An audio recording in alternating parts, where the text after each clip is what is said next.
ज्यांना कबुतरं म्हटली जातात ती कबुतरं नाहीच आहेत मुळात, ते आहेत पारवे. पारवे आणि कबुतरांमधला फरक ते जंगली आणि स्थानिक प्रजाती असाच आहे. नमस्कार, न्यूज 18 लोकमतच्या सोशल मीडिया प्लॅटफॉर्मवर तुमचं स्वागत आहे. आपण रोज अशा गोष्टी ऐकतो ज्या गोष्टींची वेगवेगळी माहिती जी आहे ती सर्वसाधारणपणे प्रचलित नसते. सध्या मुंबईमध्ये कबूतर खाण्याचा वाद जोरात सुरू आहे. सरकार, जैन मुनी, मराठी समिती, सर्वोच्च न्यायालय, उच्च न्यायालय या सगळ्यांनी गेले 15 दिवस हा विषय प्रचंड तापवलाय. आता या सगळ्यामध्ये एकीकडे राजकारण आहे, आरोग्य आहे आणि आणखी बऱ्याच गोष्टी आहेत ज्यामुळे याच्या संदर्भात चर्चा झाली पाहिजे. अशा ठिकाणी या कबुतरांना खायला घातलं पाहिजे जिथून लोकांना, नागरिकांना त्रास होणार नाही किंवा नागरी वस्त्या नसतील. हे सगळं जरी असलं तरी याच्या मागे एक महत्त्वाची बाब जी आहे, ज्यांना कबुतरं म्हटली जातात ती कबुतरं नाहीच आहेत मुळात, ते आहेत पारवे. म्हणजेच कबुतरांचं साधारणपणे जंगलामध्ये वावरणारं रूप. आता या पारव्यांना सहज सोपं खाद्य मिळालं, त्यामुळे त्यांनी जिथं खाद्य मिळतंय तिथं त्यांची वस्ती केली, तिथं राहायला लागले.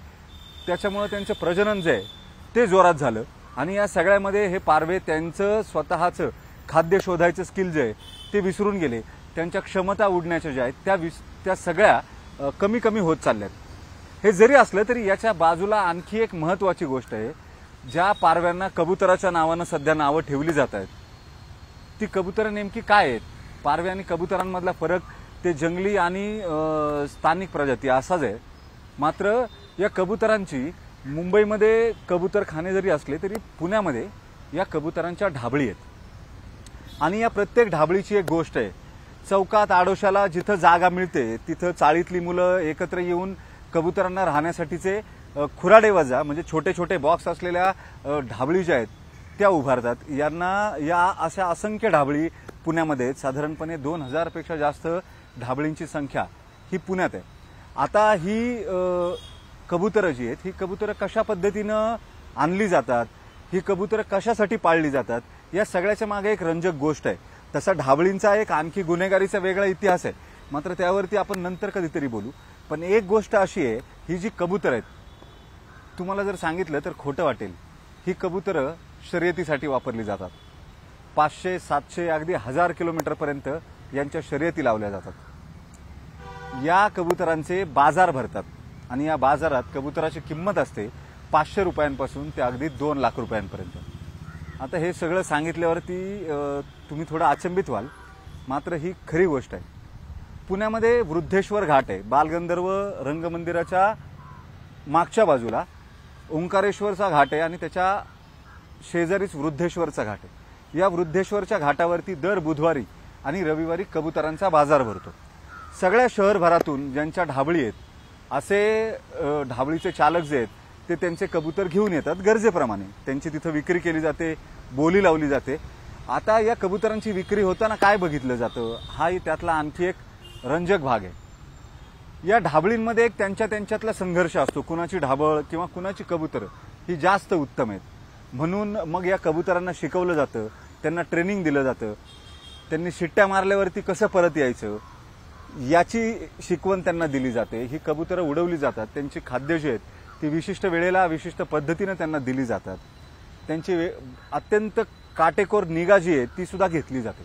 आता या ढाबळीच्या व्यवसायांमध्ये अनेक उद्योजक पुण्यामधले ज्यांच्याकडे बघितल्यानंतर तुम्हाला खोटं वाटेल, मात्र काही सरकारी अधिकारी राहिलेले लोक जे आहेत त्यांच्या स्वतःच्या ढाबळी होत्या. जुने जाणते जे अधिकारी आहेत किंवा व्यावसायिक आहेत यांच्या स्वतःच्या ढाबळी होत्या आणि हे रोज नित्यनेमाने या ढाबळींवरती जायचे. या कबुतरांबरोबर त्यांचे स्वतःचे वेगळ्या प्रकारचे ऋणानुबंध होते. या कबुतरांमध्ये एखादं कबूतर असं असायचं जे सकाळी उडवल्यावरती दुसऱ्या ढाबळीची जी कबुतरं उडत असतील त्यांच्या कबुतरांच्या थव्यामध्ये शिरायचं आणि तिथले काही पक्षी जे आहेत ते आपल्या ढाबळीवरती घेऊन यायचे. आता अशा पद्धतीनं जी कबुतरं दुसऱ्या ढाबळींची कबुतरं आपल्या ढाबळीवर घेऊन येतात ती कबुतरं म्हणजे बाबरापार्या. याचाच अर्थ अल्फा मेल ज्याला म्हटलं जातं, जो पॅक लीड करतो किंवा साधारणपणे प्राणी पक्ष्यांमध्ये समूह जे असतात या समूहाचा एक नेता असतो. तो नेता त्याच्या अनुभवावरून या समूहाला नेतृत्व देत असतो. अशाच पद्धतीनं कबुतरांमध्ये सुद्धा काही कबुतरं असतात, ही कबुतरं त्या थव्याचं नेतृत्व करतात आता केवळ नेतृत्वच करणं हा पार्ट नाहीये, तर या अल्फा मेल्सनी किंवा या कबुतरांनी दुसऱ्या थव्यांमध्ये जायचं आणि तिथल्या कबुतरांना नादाला लावून आपल्या थव्यामध्ये घेऊन यायचं। जी कबुतरं जास्त अशा पद्धतीनं दुसऱ्या थव्यांमधली कबुतरं आपल्या ढाबळीवरती घेऊन येतील, या कबुतरांना ढाबळीवर मोठा मान मिळतो। आता नुसता मानच मिळत नाही, तर ज्या पद्धतीने त्यांचं ट्रेनिंग होतं किंवा त्यांना शिकवलं जातं, शिकवण दिली जाते, त्यानुसार ही कबुतरं जर वागली, त्यांनी तशा पद्धतीनं जर दुसऱ्या थव्यांमधली कबुतरं आणली तर त्यांच्या किमतीमध्ये सुद्धा वाढ होते। मग बाजारात या कबुतरांची किंमत ही जास्त लागते। हे एक वेगळं विश्व आहे। सर्वसाधारणपणे आपण रोज ज्या शहरामध्ये राहतो, येतो जातो, आजूबाजूला आपल्याला फार फार तर कबुतरांचे थवे उडताना दिसतात, कुठेतरी कुठल्या तरी टेरेसवर कुणीतरी शिट्टी मारताना दिसतं, हातात झेंडा घेऊन या कबुतरांना आवाज देताना दिसतं। मात्र त्याच्या मागे एक मोठी प्रक्रिया आहे किंवा त्याच्या मागे एक वेगळं विश्व आहे। या विश्वामध्ये पद, प्रतिष्ठा या सगळ्याच्या पलीकडे जाऊन सुद्धा लोक छंद म्हणून या ढाबळीतल्या कबुतरांकडे बघतात। मुंबईतल्या पारव्यांमुळे जे स्वास्थ्याच्या समस्या होतात किंवा फुफ्फुसाचा फायब्रोसिस होतो, तसं या कबुतरांमुळेही होतं का असा प्रश्न सर्वसाधारणपणे सगळ्यांनाच पडतो। कबुतराची विष्ठा ही कबुतराची विष्ठा, मात्र जिथं ढाबळ असते, जे अत्यंत प्रोफेशनली या ढाबळी चालवतात किंवा ही कबुतरं सांभाळतात, तिथे रोजच्या रोज ही सगळी जागा जिथं कबुतरं ठेवली जातात किंवा जिथं त्यांची विष्ठा पडते, त्यांना खायला दिलं जातं, या सगळ्या जागा रोजच्या रोज साफ केल्या जातात।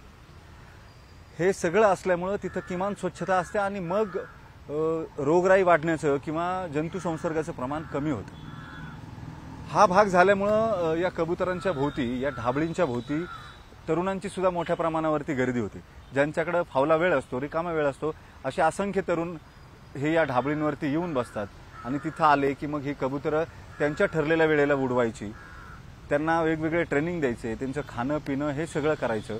त्यांच्यासाठी काही ड्रॉप्स आहेत, म्हणजे पशुवैद्यक जे आहेत, डॉक्टर्स आहेत, वेटरनरी डॉक्टर्स आहेत, त्यांच्याकडून काही ड्रॉपलेट्स आणले जातात। या कबुतरांची इम्युनिटी किंवा प्रतिकारशक्ती जी आहे ती वाढत राहावी, ती शाबूत राहावी, कबुतरं नीट राहावीत म्हणून त्यांच्यावरती वैद्यकीय उपचार सुद्धा केले जातात। हा झाला एक भाग ज्याच्यामध्ये ढाबळी सांभाळल्या जातात।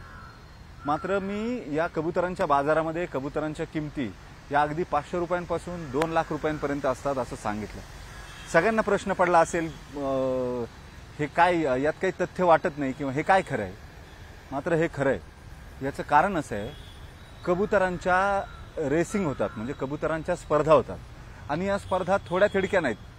500 किलोमीटर, 800 किलोमीटर, 1000 किलोमीटर, 1200 किलोमीटर अशा दूर दूरपर्यंतच्या स्पर्धा होतात। या स्पर्धेत काय होतं, बेंगलोर, जयपूर सारख्या शहरांमध्ये जिथं अशा ढाबळी आहेत किंवा जिथं अशी दूर अंतर कापून उडून जाणारी कबुतरं जी आहेत ती सांभाळली जातात। या कबुतरांना जिओ टॅगिंग केलं जातं। जिओ टॅगिंग म्हणजे त्यांच्या पायाला एक रिंग असते आणि या रिंगमध्ये जीपीएस घातलं जातं। हे जीपीएस घातल्यामुळे ही कबुतरं नेमकी कुठे आहेत याचा ऍक्च्युअल ठाव ठिकाणा मिळतो आणि त्यामुळे ही कबुतरं समजा जयपूरवरून एकाच वेळी सोडली तर ती वेळ घेतली जाते, ती वेळ नोंदवली जाते आणि बेंगलोरला, पुण्याला जिथे कुठे ही कबुतरं येणार असतील त्या कबुतरांना इथं आल्यानंतर त्यांची वेळ जी आहे उडायची, त्यांना इथपर्यंत पोहोचायला साधारणपणे या 400, 500, 800 किंवा 1000 किलोमीटरच्या अंतरासाठी किती वेळ लागलाय याच्या नोंदी घेतल्या जातात आणि जी कबुतरं या नोंदींमध्ये अव्वल ठरतात या कबुतरांच्या किमती असतात लाखांच्या घरात। ही कबुतरं सांभाळणं, त्यांची निगा ठेवणं किंवा त्यांना अगदी शर्यतीला धावणारे घोडे जसे आहेत तशा पद्धतीनं त्यांचा जो खुराक आहे तो खुराक पुरवणं, अशा अनेक गोष्टी ज्या आहेत त्या याच विश्वात आपल्या आजूबाजूला घडत असतात। फक्त इतकंच आहे, त्याची कल्पना आपल्याला नाहीये। कबूतर खाण्यावरून वाद खरा सुरू झालाय, मात्र ती कबुतरं नाहीत, ती पारवे आहेत आणि जी कबुतरं ही सांभाळली जातात किंवा जातीवंत कबुतरं ज्याला आपण म्हणतो, ज्यांचे बाजार भरतात, ज्यांच्या किमती लाखोंच्या घरामध्ये जातात, अशा कबुतरांची एक वेगळी दुनिया आहे, एक वेगळं विश्व आहे। एरवी हा बाजार जो भरतो, हा बाजार भरण्यासाठी ढाबळींची एक संघटना पुण्यामध्ये नोंदणीकृत संघटना आहे। या संघटनेकडे किती ढाबळी नोंद आहेत त्याची सुद्धा नोंद आहे, कुणाकुणाकडे ढाबळ आहे त्याची नोंद आहे, काही जणांनी त्यांचे इन्शुरन्स केलेले आहेत, विमा काढलेला आहे आणि या सगळ्यासोबत वैद्यकीय सुविधा ज्या पुरवल्या जातात, या वैद्यकीय सुविधा ज्या आहेत त्या सुद्धा या संघटनेच्या मार्फतीने पुरवल्या जातात। आणि महत्त्वाचं म्हणजे जर या ढाबळींवरून काही वादंग झाले, काही कायदेशीर पेच प्रसंग निर्माण झाले, तर ही संघटना या कायदेशीर पेच प्रसंगांमध्ये मदत सुद्धा करते। हे सगळं तुमच्या माझ्या पुण्यामध्ये आपल्या आजूबाजूला घडते, मात्र याची फारशी कल्पना कोणाला नसते, कारण ही ढाबळींची गोष्ट आहे। जे ह्या ढाबळींवरती जातात, तिथे बसतात, दिवसेंदिवस तिथं घालवतात, त्यांना या गोष्टीची बऱ्यापैकी कल्पना असते। मात्र जे चाकरमानी पुणेकर असतात किंवा रोजच्या कामाच्या धबडग्यामध्ये आजूबाजूला बघायला वेळ मिळत नाही असे पुणेकर असतात, त्या सगळ्यांसाठी ही ढाबळीची गोष्ट महत्त्वाची आहे। म्हणूनच ढाबळींची ही माहिती तुमच्यासाठी। न्यूज 18 लोकमतच्या सोशल मीडियाचे सगळे प्लॅटफॉर्म लाईक आणि फॉलो करायला विसरू नका। धन्यवाद।